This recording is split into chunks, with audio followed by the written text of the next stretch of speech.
Hutan ini tidak seharusnya sesunyi ini. Biasanya, Gunung Argopuro selalu punya cara untuk menyapa para pendaki. Entah itu melalui siulan burung liar, atau gemerisik dahan yang saling bergesekan ditiup angin. Namun sore ini, oksigen terasa lebih berat. Seolah setiap tarikan napas saya harus berebut dengan kabut tebal yang merayap turun dari puncak.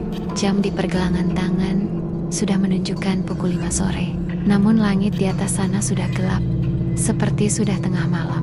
Saya terhenti sejenak, menyeka keringat dingin di dahi, dan menyadari bahwa saya telah kehilangan jejak pita merah yang seharusnya menjadi penanda jalur. Disinilah semuanya dimulai, di sebuah celah lembah yang tidak ada dalam peta, di mana pepohonan tampak seperti raksasa yang membeku dalam pose kesakitan, mengepung saya dalam sebuah lingkaran yang menyesakkan dan asing. Saya mencoba memanggil nama teman-teman saya. Tanah di sekelilingnya begitu halus, seolah-olah tenda itu jatuh begitu saja dari langit atau tumbuh secara organik dari dalam bumi. Saya berdiri mematung selama beberapa menit, memperhatikan jika ada gerakan sekecil apapun dari balik dinding kain oranye itu. Bahkan tidak ada bayangan orang di dalamnya. Saat lampu senter saya menyapu permukaannya, tenda itu kosong.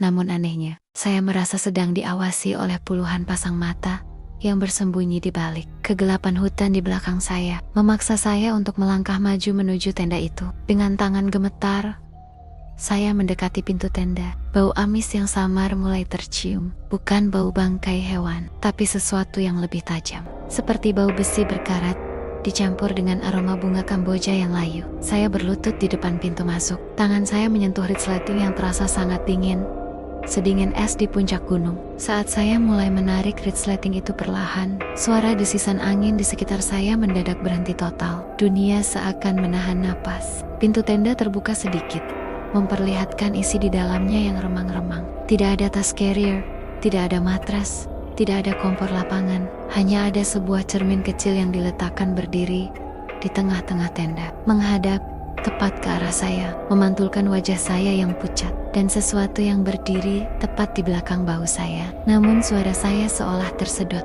oleh lumut-lumut tebal yang menyelimuti setiap jengkal tanah. Hanya ada kesunyian yang tajam, jenis kesunyian yang membuat telinga Anda berdenging hingga terasa sakit. Saya melihatnya, sebuah tenda berwarna oranye mencolok berdiri tegak. Tenda itu tampak baru, tidak ada noda tanah. Ia berdiri di sana, sangat tenang, untuk datang mendekat dan membuka resletingnya. Awalnya, ada rasa lega yang menyelinap. Seseorang yang mungkin punya logistik, atau setidaknya tahu arah jalan pulang. Tidak ada gema di antara celah pohon beringin tua yang akarnya menjuntai seperti rambut panjang. Sebuah warna yang kontras dengan hijaunya hutan yang membusuk. Di atas sebidang tanah datar yang anehnya bersih dari semak belukar. Tidak ada daun kering yang menempel di atapnya. Seolah-olah ia memang sedang menunggu seseorang yang tertutup rapat dari dalam. Saya pikir saya telah menemukan pendaki lain. Kelegaan itu segera berganti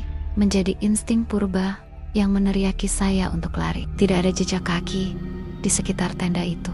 Dunia seakan berhenti berputar saat mata saya terpaku pada permukaan kaca retak di dalam tenda itu. Di sana, di dalam bingkai cermin yang berlumur noda hitam, saya tidak hanya melihat wajah saya yang berantakan oleh peluh. Di belakang bahu kiri saya, tersembunyi di balik kegelapan rimba yang pekat, tampak sebuah siluet tinggi kurus yang tidak memiliki wajah. Sosok itu hanya berdiri diam, namun keberadaannya memancarkan gelombang kebencian yang murni. Jantung saya berdegup begitu kencang, hingga rasanya ingin menjebol tulang rusuk. Naimah, saat saya memberanikan diri untuk menoleh ke belakang dengan gerakan secepat kilat, tidak ada siapa-siapa, hanya ada barisan pohon pinus yang kaku, dan kabut yang semakin menebal. Hutan di belakang saya kosong, tapi saat saya kembali menatap ke dalam cermin, sosok itu masih di sana, dan kali ini ia selangkah lebih dekat. Keringat dingin membasahi punggung saya saat kesadaran pahit mulai muncul.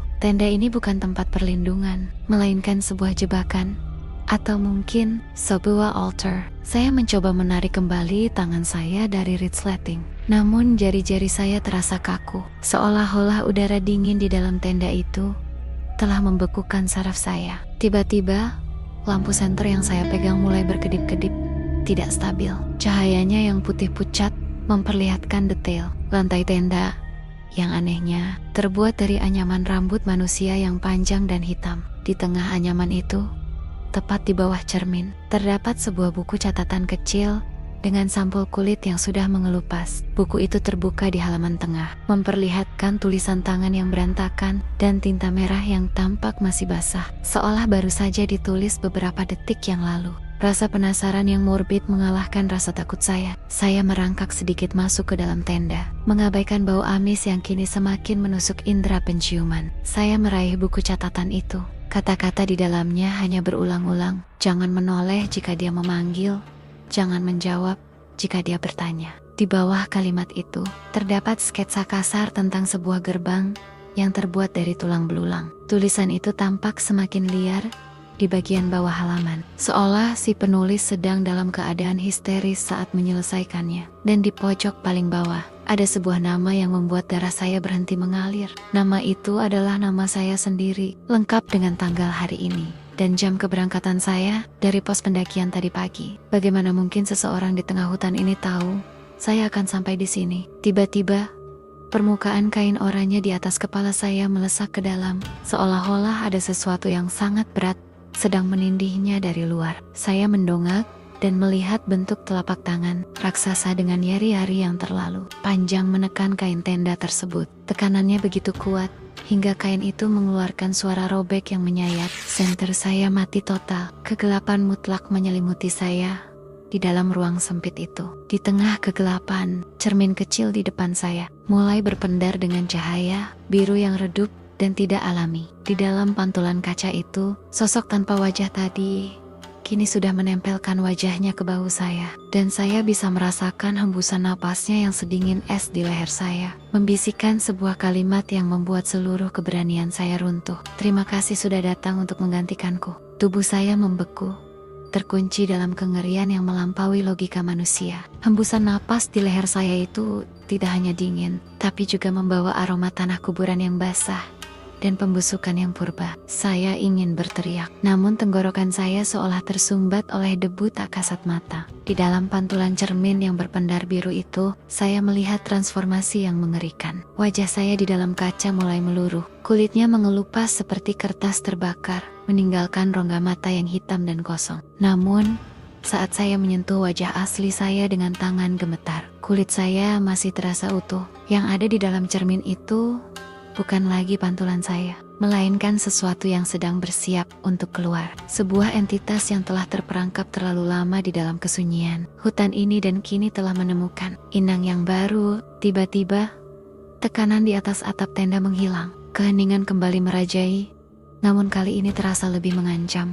Perlahan, resleting tenda yang tadinya terbuka mulai menutup dengan sendirinya, ditarik oleh kekuatan yang tidak terlihat dari luar. Saya panik dan mencoba menerjang keluar, namun tangan saya justru menembus dinding tenda, seolah-olah kain itu hanyalah asap hitam yang pekat. Ruang di dalam tenda oranye ini mulai meluas secara mustahil. Dinding-dindingnya menjauh, langit-langitnya menghilang menjadi kegelapan tanpa batas. Saya tidak lagi berada di dalam tenda di tengah hutan Argopuro. Saya berada di sebuah ruang hampa yang hanya berisi cermin retak itu dan buku catatan yang kini mengeluarkan cairan hitam kental dari sela-sela halamannya. Dari Kai Ihan, saya mendengar suara yang sangat akrab. Itu adalah suara rekan pendaki saya, Bayu dan kawan-kawan. Mereka memanggil nama saya dengan nada cemas. Dika, di mana lo? Dika, saya berteriak sekuat tenaga, memukul-mukul udara kosong, berharap mereka bisa mendengar saya. Saya melihat melalui celah kecil yang tersisa di resleting tenda. Saya melihat mereka muncul dari balik semak-semak, mendekati tenda oranye itu. Namun, jantung saya serasa berhenti saat melihat apa yang terjadi selanjutnya. Dari dalam tenda tepat di samping saya, sosok tanpa wajah itu merangkak keluar dengan gerakan patah-patah yang menjijikkan. Saat ia keluar melewati pintu tenda, sosok itu perlahan berubah. Kulitnya yang pucat menjadi kecoklatan, rambutnya tumbuh, dan pakaiannya berubah menjadi jaket gunung yang sama persis dengan yang saya kenakan. Saya hanya bisa menonton dengan ngeri, dari dalam dimensi yang terdistorsi ini. Bayu merangkul sosok yang kini sangat mirip dengan saya itu. Mereka tertawa, mengira bahwa saya hanya sedang bersembunyi atau beristirahat di dalam tenda. Dek, hampir gelap.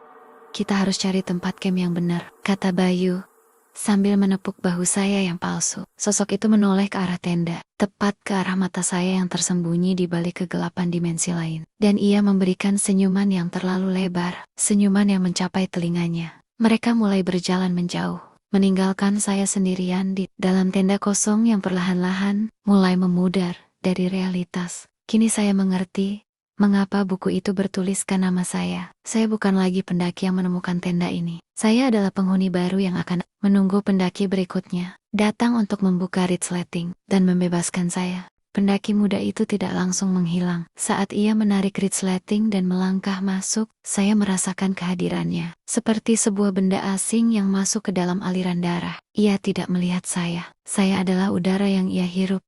Saya adalah getaran di bawah telapak kakinya. Ia terpaku melihat cermin di tengah ruangan. Namun ia belum melihat pantulannya sendiri. Ia justru melihat saya. Di dalam kaca itu, saya yang Osli, yang masih mengenakan jaket biru kotor saya, sedang memukul-mukul kaca dari sisi dalam, dengan ekspresi tanpa suara. Ia mundur ketakutan, namun saat ia berbalik untuk lari, pintu resleting itu sudah tidak ada. Yang ada hanyalah dinding kain oranye yang membentang tanpa batas, ke atas dan ke samping, menciptakan sebuah labirin yang mustahil. Ruang di dalam tenda ini mulai bernapas. Kain-kain di sekelilingnya bergerak naik turun mengikuti ritme napas yang berat dan dalam. Si pendaki mulai berlari, namun setiap langkah yang ia ambil hanya membawanya kembali ke hadapan cermin yang sama. Ia mulai histeris, merobek dinding kain dengan pisau lipatnya. Namun lubang yang ia buat segera menutup kembali, mengeluarkan cairan kental berwarna hitam yang berbau seperti belerang. Ia tidak menyadari bahwa semakin ia berontak, semakin dalam ia tenggelam ke dalam perut entitas ini. Hutan di luar sana sudah lama menghilang, digantikan oleh dimensi oranye yang membakar mata dan menyesakkan dada. Tiba-tiba, dari balik bayang-bayang lipatan kain, muncul sosok-sosok lain. Mereka adalah para pendaki yang hilang dalam decade-decade sebelumnya. Tubuh mereka sudah menyatu dengan dinding tenda, hanya menyisakan wajah-wajah yang menonjol keluar dari kain, seperti relief kuno yang mengerikan. Mata mereka tertutup, namun bibir mereka bergerak-gerak, membisikkan doa-doa dalam bahasa yang sudah punah. Si pendaki muda itu jatuh tertuduk, menutup telinganya. Namun bisikan itu tidak datang dari luar. Bisikan itu bergema langsung di dalam tengkoraknya, menceritakan sejarah gelap tentang hutan ini. Sebelum manusia mengenal nama-namanya, saya melihatnya mulai menyerah. Cahaya di matanya mulai meredup, digantikan oleh pantulan warna oranye yang sakit. Ia mengambil buku catatan yang saya tinggalkan, buku yang kini memiliki bab baru tentang dirinya. Ia mulai menulis. Tangannya bergerak secara mekanis, seolah-olah ada benang tak kasat mata yang menggerakkan jemarinya. Di saat itulah, saya menyadari sesuatu yang lebih mengerikan. Saya bukan hanya pengganti, saya sedang dipersiapkan untuk menjadi sesuatu yang lebih besar. Tenda ini sedang mencerna kami semua, menyatukan kesadaran kami untuk membangun sebuah entitas kolektif yang lapar akan eksistensi. Proses itu dimulai dari kaki. Pendaki muda itu mencoba berdiri, namun ia menyadari bahwa sepatu botnya telah menyatu dengan lantai tenda yang lembab. Saat ia menarik kakinya dengan paksa, terdengar suara robekan, bukan robekan kain, melainkan robekan daging dari bawah matras yang membusuk. Sulur-sulur hitam yang menyerupai akar tanaman, sekaligus pembuluh darah manusia, mulai melilit pergelangan kakinya. Akar-akar itu tidak menyerang. Mereka merayap dengan lembut, menyuntikkan semacam cairan mati rasa yang membuat rasa takutnya berubah menjadi ketenangan yang kosong. Ia hanya bisa melihat dengan mata pelotot saat kulit kakinya perlahan-lahan berubah warna menjadi oranye kusam. Teksturnya mengeras seperti serat nilon yang kasar. Saya merasakan apa yang ia rasakan. Setiap syaraf yang ia miliki kini tersambung ke dalam jaringan besar yang mengendalikan tempat ini. Kami bukan lagi individu. Kami adalah sel-sel dalam tubuh sebuah organisme raksasa yang menyamar sebagai perlengkapan gunung. Di dinding-dinding tenda yang meluas, wajah-wajah pendaki lama mulai membuka mata mereka. Mata mereka tidak memiliki pupil, hanya lubang hitam yang memancarkan cahaya biru redup seperti yang saya lihat di cermin sepil. Mereka menatap pendaki muda itu bukan dengan rasa kasihan, melainkan dengan rasa lapar akan teman baru. Kehadiran manusia hidup di sini adalah satu-satunya hal yang membuat dimensi ini tetap memiliki bentuk di dunia nyata. Perlahan, pakaian yang ia kenakan mulai meleleh, menyatu dengan kulitnya yang baru. Jaket waterproof Naya menjadi satu dengan epidermisnya, menciptakan lapisan pelindung yang tak akan pernah bisa dilepaskan.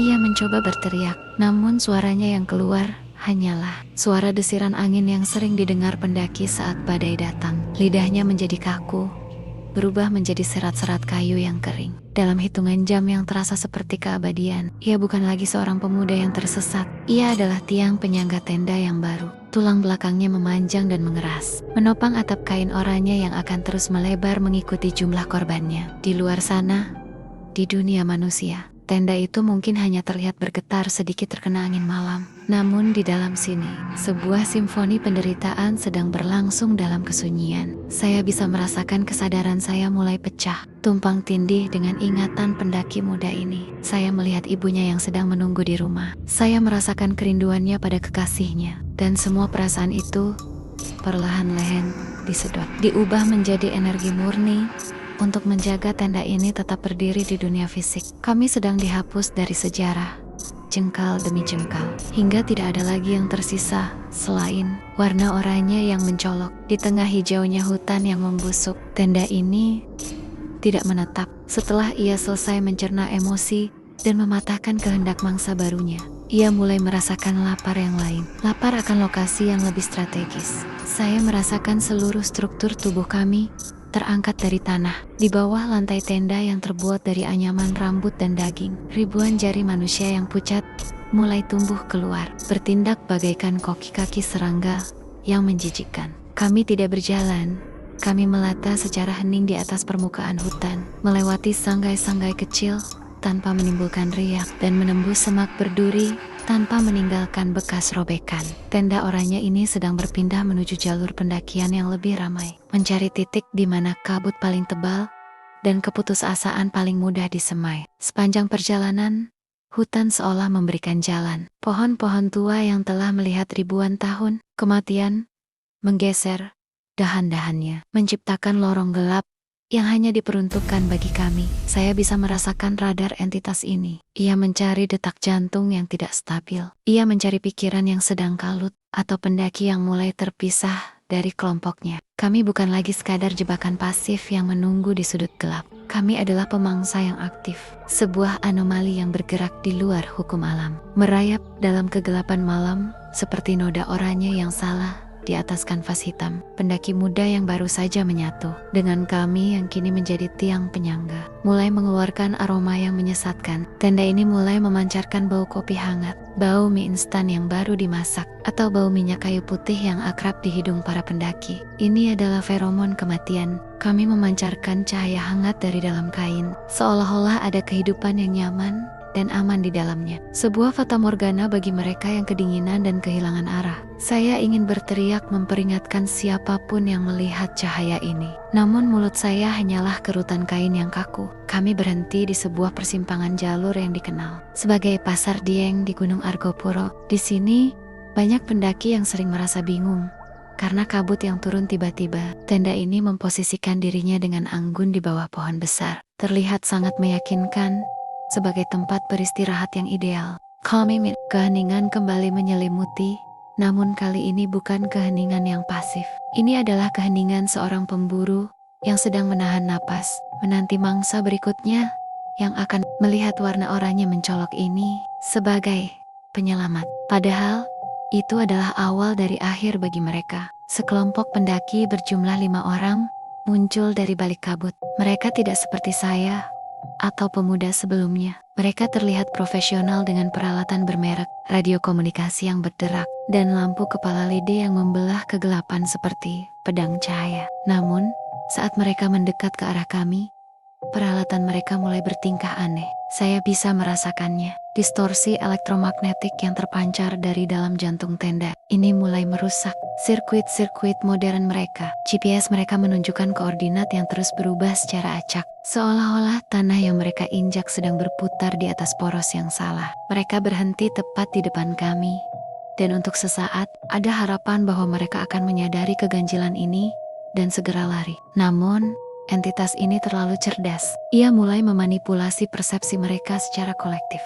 Di mata mereka, tenda ini tidak terlihat aneh. Salah satu dari mereka, sang pemimpin kelompok, mendekat dan menyentuh permukaan kain oranye kami. Ia terkejut karena kain itu terasa hangat, seperti suhu tubuh manusia. Mereka mulai berdiskusi dengan suara yang terdengar, diredam oleh dinding dimensi kami. Mungkin ini milik tim SAR, kata salah satunya, atau pendaki yang tertinggal. Mereka tidak melihat bahwa di bawah bayangan senter mereka, tenda ini tidak memiliki bayangan. Mereka juga tidak melihat bahwa akar hitam di bawah tenda mulai merayap pelan, mengunci posisi sepatu-sepatu mahal mereka ke atas tanah, yang mulai melunak seperti rawa. Suasana semakin mencekam ketika salah satu pendaki wanita dalam kelompok itu mencoba menggunakan radio komunikasinya untuk melapor ke pos bawah. Bukannya suara petugas yang terdengar, radio justru mengeluarkan suara tangisan saya dan pendaki muda tadi yang digabungkan menjadi satu nada statis yang menyayat hati.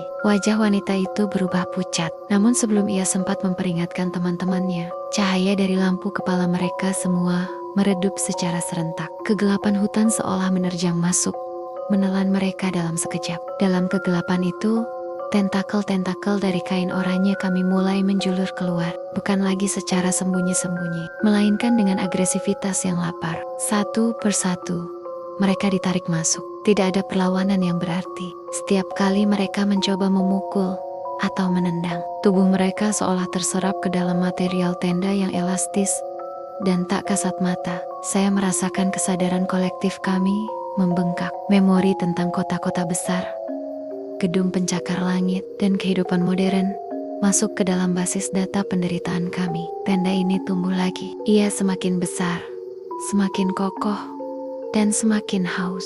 Kelompok pendaki profesional ini kini bukan lagi manusia. Mereka adalah lapisan isolasi baru, tambahan serat untuk dinding-dinding kami, dan baterai energi baru yang akan menjaga eksistensi kami tetap terjaga hingga fajar yang tak akan pernah benar-benar datang bagi kami. Setelah menelan seluruh kelompok pendaki itu, struktur kami tidak lagi bisa mempertahankan bentuk tenda kecil yang sederhana. Kain oranye yang selama ini menjadi penyamaran mulai meregang, retak, dan terbelah. Dari celah-celah robekan itu, bukan udara yang keluar, melainkan cahaya biru yang membutakan dan uap panas yang berbau darah. Tiang-tiang penyangga yang tadinya kaku berubah menjadi tulang-tulang raksasa yang mencuat ke langit, melengkung, membentuk kubah yang mengerikan. Kami bukan lagi sebuah perlengkapan gunung. Kami telah kembali ke wujud asli kami. Sebuah organisme purba yang telah ada jauh sebelum manusia pertama mendaki gunung ini. Kami adalah jantung dari hutan ini. Sebuah paru-paru raksasa yang bernapas dalam frekuensi yang hanya bisa didengar oleh mereka yang akan mati. Seluruh area di sekitar kami berubah menjadi zona kematian. Pohon-pohon pinus di sekeliling kami mulai layu dan memutih dalam hitungan detik. Energinya disedot habis untuk memberi makan transformasi kami. Saya, yang tadinya hanya bagian dari dinding, kini menjadi salah satu dari ribuan mata yang terbuka. Di sekujur permukaan makhluk ini, saya bisa melihat ke segala arah, menembus kabut, menembus waktu. Saya melihat jejak-jejak kaki manusia di masa depan yang akan melewati jalur ini. Dan saya merasakan nafsu makan yang tak terpuaskan dari entitas ini bergejolak. Kami tidak lagi membutuhkan umpan berupa kenyamanan. Kehadiran kami di sini sekarang begitu kuat hingga ruang dan waktu di sekitar kami mulai melengkung, menciptakan lubang hitam bagi siapa saja yang berada dalam radius 1 kilometer. Pikiran para pendaki profesional yang baru saja tertelan kini berteriak di dalam kepala saya, bergabung dengan teriakan saya sendiri dan ratusan korban lainnya. Namun, teriakan itu perlahan-lahan menyatu menjadi sebuah harmoni yang mengerikan. Sebuah lagu pemujaan terhadap entitas ini. Kami menyadari bahwa kami bukan lagi korban. Kami adalah bagian dari dewa yang lapar. Kesadaran individu saya mulai hilang. Seperti setetes tinta yang jatuh ke dalam samudra yang luas dan gelap. Rasa takut saya digantikan oleh rasa lapar yang sangat besar, sebuah keinginan untuk menarik seluruh dunia masuk ke dalam pelukan. Oranye kami yang mematikan. Di kejauhan, saya melihat cahaya lampu dari pemukiman penduduk di kaki gunung. Bagi makhluk ini, cahaya itu hanyalah barisan makanan yang menunggu untuk dipanen. Kami mulai bergerak, bukan lagi merayap dengan jari-jari kecil, melainkan dengan hentakan yang menggetarkan bumi. Setiap langkah kami meninggalkan jejak tanah yang membusuk dan udara yang beracun. Hutan Argopuro bukan lagi tempat pendakian. Ia telah menjadi tempat persemayaman bagi sesuatu yang akan segera melahap batas antara dunia, manusia dan dimensi kegelapan. Dan saya, pendaki yang dulu hanya ingin mencari jalan pulang, kini menjadi bagian dari barisan terdepan yang membawa kehancuran tersebut. Ringkasan cerita. Kisah ini berawal dari sebuah tenda oranye yang tampak biasa di tengah sunyinya Gunung Argopuro, namun berakhir dengan hilangnya kemanusiaan dan logika. Melalui 10 bagian teror, kita menyaksikan bagaimana sebuah benda yang seharusnya menjadi pelindung ternyata adalah organisme purba yang memanipulasi ruang, waktu, dan ingatan. Dari pantulan cermin yang mencuri identitas hingga transformasi mengerikan para pendaki menjadi bagian dari struktur makhluk tersebut, cerita ini mengingatkan kita bahwa alam memiliki sadet-sadet gelap yang tidak seharusnya dijamah